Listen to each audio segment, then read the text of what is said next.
How to fix Spotify not playing music. Hey everyone, welcome back to our channel. I am Bimo from Map Guide. In today's video I'll show you how you can fix if the Spotify app is not playing any music at all. So just make sure to watch this video till the end. Now what you have to do is first open settings and go to the option called apps. Once you go to apps, on the list of these apps, just go ahead and then search for Spotify. So I'll also go ahead and look for the Spotify app and then tap on it.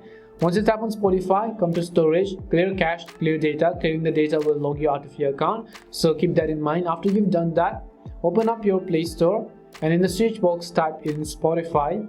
Once you type in Spotify, make sure to update it to the latest version.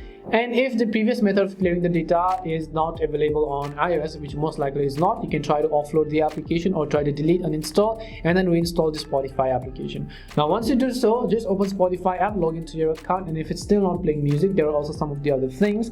Tap on the gear icon on the top right corner, and over here you can see the option called data saver. You want to make sure that you have actually turned off data saver, because sometimes if you're browsing through Spotify from cellular data, that could be some of the reasons why. And hopefully one of these solutions may have worked for you. If it did work for you, then make sure to leave a like and subscribe to our channel. And if you have any more questions, make sure to also leave them down. Thank you very much for watching and see you soon in our next video.